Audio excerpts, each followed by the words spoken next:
আমাদের এই দেশে কবে সেই ছেলে হবে, কথাই না বড় হয়ে কাজে বড় হবে। আমরা বাঙালি জাতি স্বপ্ন দেখি, আশাবাদী বুক, আমরাও একদিন দেখব বিদেশের মতো সুখ।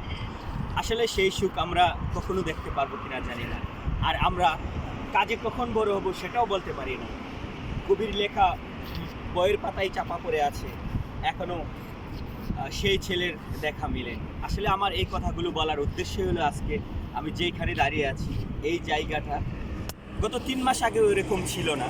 3 মাস পূর্বেও ছিল এখানে গর্ত ছিল, তারপরে হচ্ছে ময়লা ছিল। আর 3 মাস পরে দেখুন এই পাশেও একটা রাস্তা, এই পাশেও হচ্ছে মেন রোড।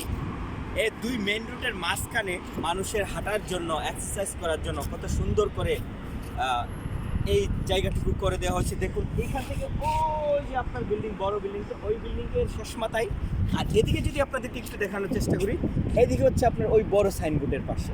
আসলে এখনই তো আপনারা বলবেন এটা হচ্ছে উন্নত দেশ। হ্যাঁ ভাই, উন্নত দেশ, কিন্তু আমাদের দেশের মানুষরা যদি দেশকে ভালোবাসতো তাহলে এরকম করা কোনো সমস্যাই ছিল না, কারণ করতে পারতো। কারণ আমরা হচ্ছি কথায় বড় হই, আসলে কাজে না। আর এই দেশের মানুষগুলো কথায় বড় না হয়ে কাজেই বড় হচ্ছে। তাই এদের এই জায়গাগুলো দেখলেই বোঝা যায় আসলে তারা কতটা কাজের প্রতি আগ্রহ। আসলে আমাদের দেশে যখন একটা কিছু বরাদ্দ হয় তখন আমার মনে হয় এখানে 20% কাজও করে না, আর এখানে যতটা বরাদ্দ হয় পুরাটাই এই জায়গাতে কাজ করে। আর এই জন্যই আমি বললাম আমাদের এই দেশে হবে সেই ছেলে কবে, কথাই না বড় হয়ে কাজে বড় হবে। কারণ কবি কিন্তু লিখে গিয়েছিলেন, তাই কবি বলেছিলেন যে আমাদের দেশের কথাই বড় না হয়ে কাজে বড় হওয়ার ছেলে কবে হবে। আসলে আজ পর্যন্ত মনে হয় আমাদের দেশে কাজে বড় হওয়া ছেলেটি এখনও পাওয়া যায়নি।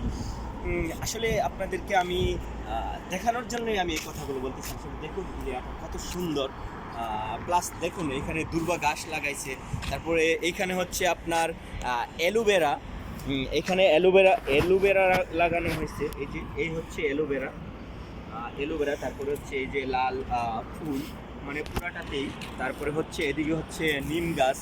মানে এখানে হচ্ছে সকাল সকাল এক্সারসাইজ করার জন্য অনেক মানুষ আছে, যেটা বলা মুশকিল। আপনারা যদি নিজের চোখে এসে দেখেন তাহলে বুঝতে পারবেন। এখানে সকালবেলা অনেকে হাঁটাহাঁটি করে, দৌড়াদৌড়ি করে, মানে যেটাকে এক্সারসাইজ বলে, দৌড়াদৌড়ি করে তারা।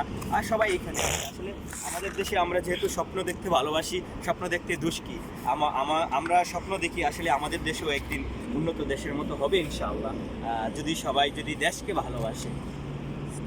আর এই হচ্ছে সেতুর বাগাস, আর এই পাশে হচ্ছে মেন রোড, আর এই পাশে হচ্ছে সাদা পাথর। এই যে হচ্ছে সাদা পাথর, দেখুন কত সুন্দর করে পাথরগুলো সাজিয়ে রাখা হয়েছে। আজকের মতো আমি বিদায় নিচ্ছি, আবারও কোনো এক ভিডিওতে আপনাদের সাথে দেখা হবে। সে পর্যন্ত ভালো থাকবেন, আল্লাহ হাফেজ।